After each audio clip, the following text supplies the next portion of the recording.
Hello tout le monde, j'espère que vous allez bien. Aujourd'hui, je vais vous présenter un petit slider que j'ai créé avec Swiper.js sur Webflow et qui est connecté à votre CMS de Webflow.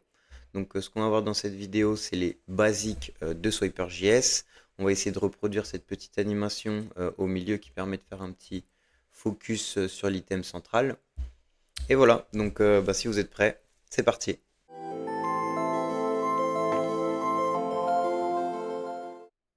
Nous voici donc à l'intérieur de Webflow dans notre projet et on va commencer le build ensemble.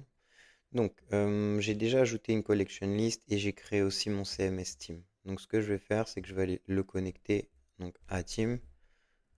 Et puis, on va commencer à aller sur la documentation de Swiper. Donc, quand vous êtes sur la page, la home page, on appuie sur Get Start et on va aller regarder un petit peu la construction demandée par Swiper.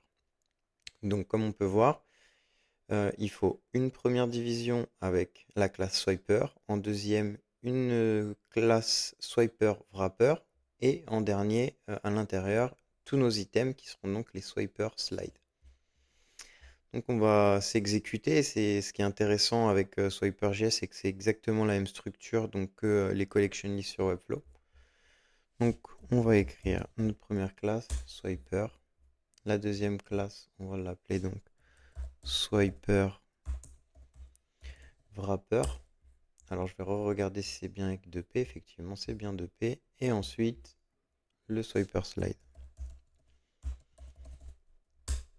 Nous y voici. Donc là c'est parfait. Ce qu'on va faire maintenant c'est de rajouter une combo classe sur chacun de ces éléments pour tout simplement si vous avez plusieurs swipers sur dans votre projet, sur votre page, voilà, avec différents styles.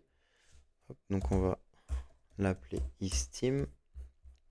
Je vais le copier et je vais l'ajouter sur tous mes éléments en combo classe. Tac. Donc ensuite, ce qu'on va faire, c'est qu'on va commencer à ajouter du style à notre swiper. Hop, on va commencer de suite sur le swiper wrapper qu'on va passer en flex avec une direction horizontale. Puis le swiper slide pour pouvoir le voir. Moi, je sais que je vais avoir 3 items à l'intérieur de mon swiper wrapper, c'est ce que je veux. Donc, je vais lui rajouter juste une minouise pour pouvoir voir correctement mon élément. Donc, je vais faire minouise de 30%. En amont, j'avais déjà préparé mes éléments pour que ça aille un petit peu plus vite. Donc, tac, je le mets à l'intérieur. Donc, mon image et mon texte. Voilà. Donc, déjà, le projet il sera en clonable en lien dans la description. Donc, si vous avez besoin d'apporter des modifications, vous pourrez le faire très facilement. Même d'aller vérifier un petit peu comment j'avais construit mon CSS, etc. Voilà, vous n'hésitez pas à les cloner, à réutiliser mes éléments. Donc, une fois qu'on en est là, ce qu'on va faire, c'est qu'on va aller connecter les images. Tac, main image. Parfait. Et ensuite, on va aller connecter le job avec poste occupé et le nom et prénom. Hop, qu'on va le connecter à name. Voilà, une fois qu'on en est là, on est pas mal. On va aller aussi faire la partie mobile. Donc ce que je vais faire, c'est qu'à partir du premier breakpoint, on va passer immédiatement sur Swiper Slide. On va le mettre à 100%. Tac. Et voilà, et donc après sur mobile, on sera parfait. Hop, je publie.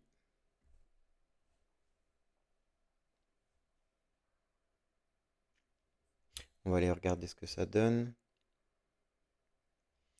Voilà, donc bon, pour l'instant, on a bien un semblant de Swiper. Il n'est pas fonctionnel, mais c'est maintenant qu'on va commencer à installer Swiper.js sur notre projet. Donc ce qu'on va faire, c'est qu'on va retourner dans la documentation. On va monter un petit peu plus haut et vous avez une ligne Use Swiper from CDN. On va récupérer l'ensemble. On va retourner sur notre projet. On va aller dans notre page et on va descendre un petit peu. Voilà, vous avez donc le header. On va laisser la balise link. On va récupérer la balise script et on va la coller dans le body. Donc là, je vais sauvegarder. Ça, c'est parfait. Si vous voulez aussi, vous pouvez évidemment le coller. Si vous utilisez l'extension de FineSuite donc dans le custom code ou dans les settings du projet directement depuis votre workspace. Ce qu'on va faire, c'est qu'on va sauvegarder, tac, on va publier et on va aller voir ce que ça a donné. Voilà, donc on se rend compte que déjà il s'est passé quelque chose, c'est que Swiper a bien été pris en compte. Donc là, ça ne fonctionne pas, mais ce qu'on va faire maintenant, c'est d'importer le code à Swiper, à notre Swiper. Donc moi, j'utilise Slater pour faire du code externe. Vous pouvez très bien ajouter, par exemple, si vous n'utilisez pas Slater, faire de cette manière-là. Et d'ailleurs, moi, c'est comme ça que vous pourrez récupérer mon code à la fin. C'est de rajouter une balise script. Tac, on la ferme. Script. Et ici, on peut ajouter tout le JS que l'on souhaite. Tac, etc. Voilà, donc à la fin de la vidéo, je rajouterai tout mon code à l'intérieur ici. Hop, on retourne sur notre code et on va retourner sur la documentation. Donc on descend un petit peu et voilà, on a initialize Swiper, donc on va récupérer l'ensemble. Et on va commencer à faire les modifications. Donc déjà, on va pas utiliser le scroll bar, donc je vais l'enlever. On va pas utiliser pagination, donc je vais l'enlever. Et on va pas utiliser direction verticale. Et on va même enlever le loop. Pour le moment, on le rajoutera par la suite. Donc là, je sauvegarde. Donc tout ça, toutes ces propriétés-là, dans la documentation, je vais vous montrer, vous pouvez la trouver à cet endroit-là, What's Next. Donc vous allez sur Go to API Documentation. Et à l'intérieur, en descendant un petit peu, voilà, vous avez beaucoup de propriétés différentes. Donc si vous avez besoin euh, d'une propriété que j'aurais pas utilisée sur ma vidéo, voilà, c'est ici que vous les trouverez. Donc il faut lire un petit peu la documentation et voilà, il y a vraiment beaucoup de choses qu'on peut faire avec Swiper.js. C'est vraiment, moi je vous invite à regarder un petit peu de plus près toute la documentation. Hop, donc je reviens en arrière. On va retourner ici. Donc, on va déjà donner un nom à notre swiper parce qu'il se peut que vous ayez plusieurs swipers sur votre projet. Donc, on va l'appeler swiper team. Ça, c'est le nom de ma variable. Puis, on va lui ajouter le is team que j'avais utilisé à cet endroit-là. Voilà.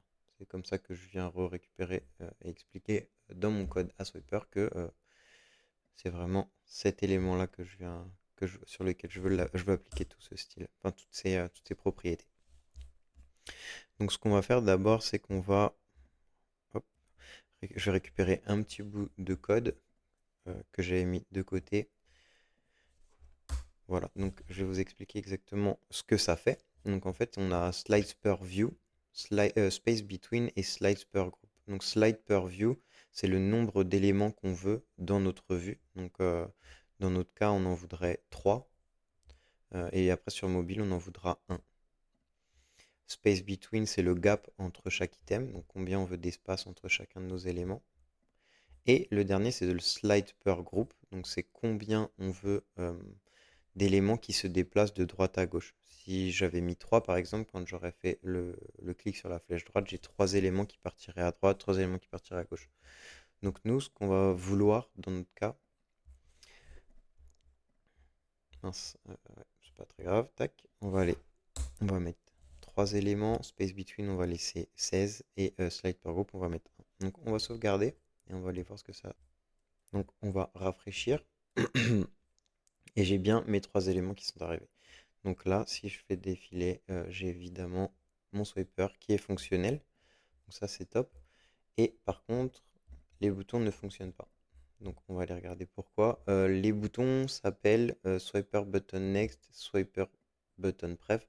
Sauf que moi, dans mes noms de classe, c'est pas la même chose. Donc on va aller regarder. Ça s'appelle slider button. Ça, vous pouvez mettre un petit peu le nom de classe que vous souhaitez. C'est pas très important. Seulement, il faut bien venir modifier à cet endroit-là. Donc je vais changer et moi je l'avais fait pour bien cibler des classes additionnelles. Donc is next et is bref. On sauvegarde, on rafraîchit et voilà, mes boutons fonctionnent correctement. Donc ça c'est parfait. Ce qu'on va faire aussi, c'est qu'on va regarder tout de suite sur mobile.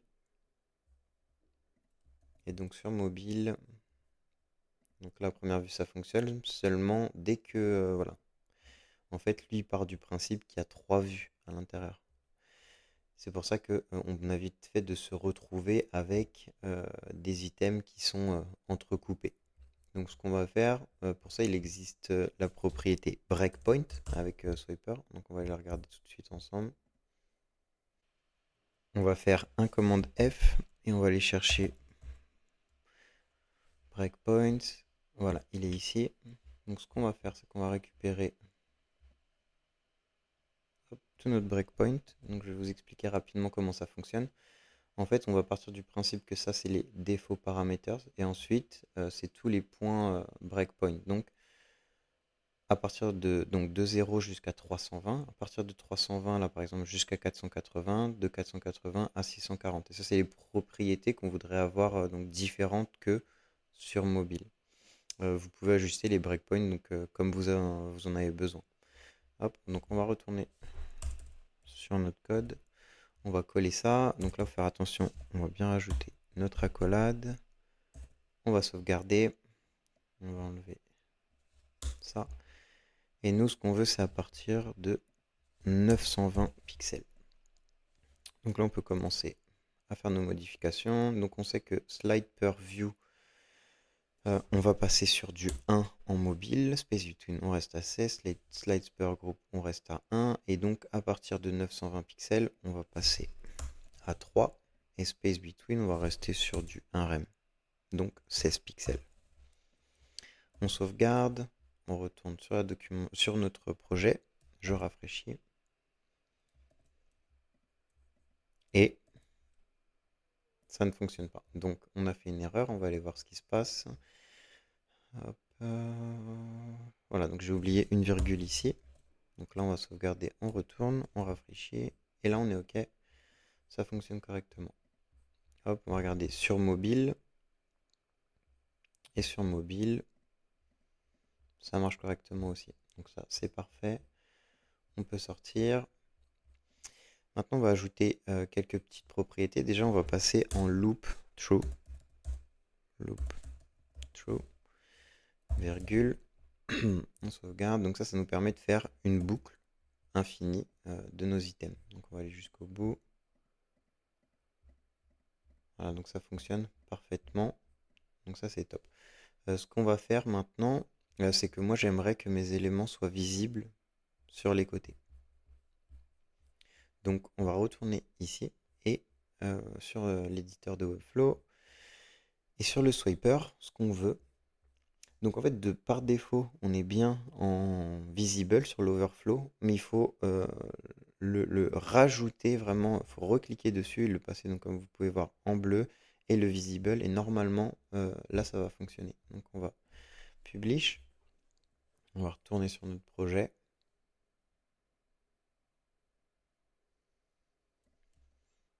On rafraîchit.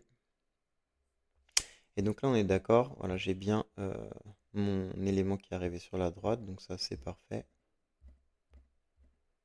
Par contre, voilà, quand j'arrive au bout, donc j'ai un blanc qui se crée.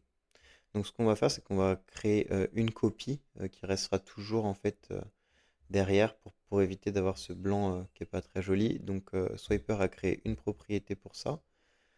On va aller à loop. Voilà, donc loop, comme on peut voir, voilà, loop add blank slides et loop additional slides.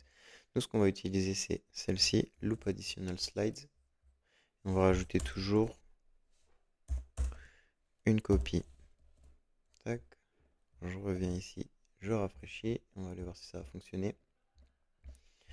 Voilà, donc là, c'est parfait. J'ai pu donc ce petit espace blanc qui s'était créé à droite.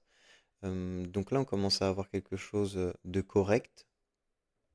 Et ce qu'on va faire maintenant, c'est que on va commencer à styliser donc le milieu pour avoir notre petite animation.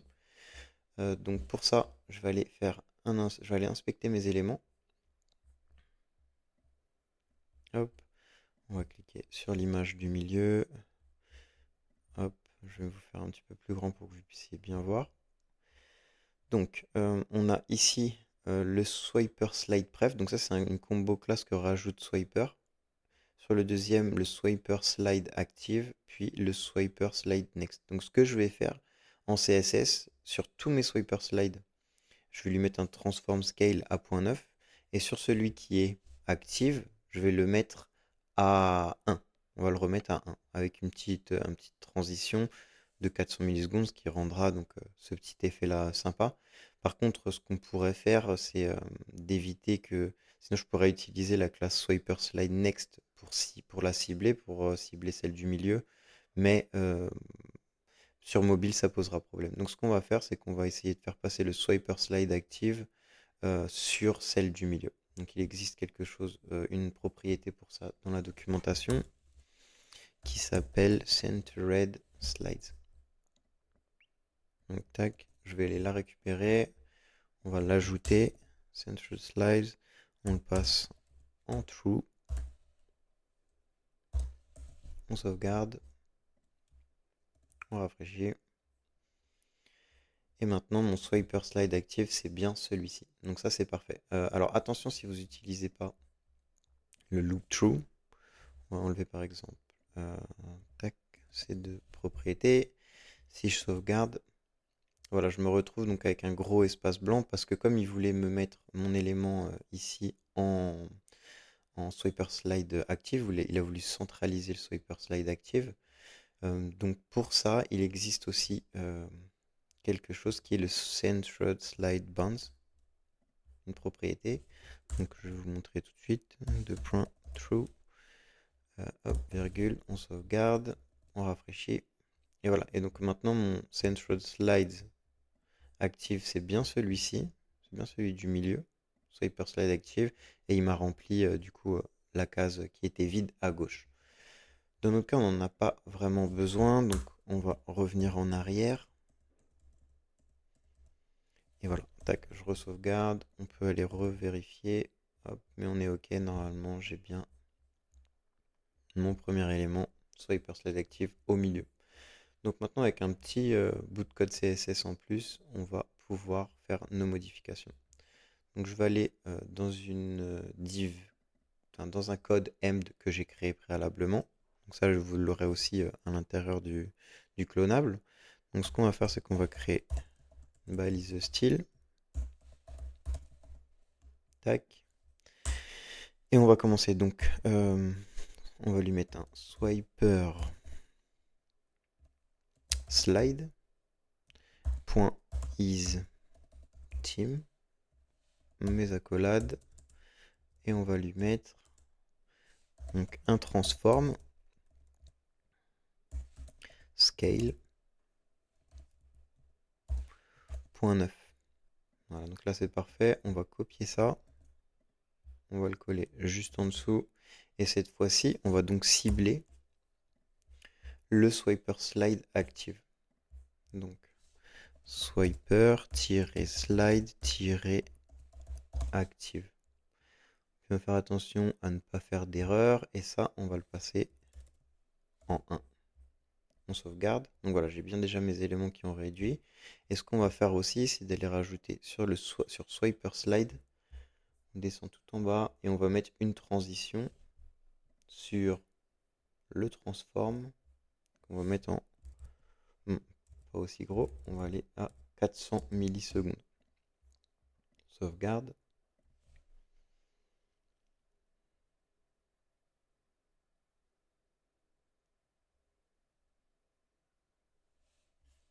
On retourne sur le projet. On rafraîchit. Et voilà. Donc on a bien notre animation qui a été créée. Et qui est très sympa. Ce qu'on va faire, c'est qu'on va rajouter un petit peu de gap au-dessus parce que ça fait pas très joli. Ça, avec le zoom, ça grossit peut-être un petit peu trop. Et bon, c'est pas grand-chose, mais ça sera un petit peu plus sympa.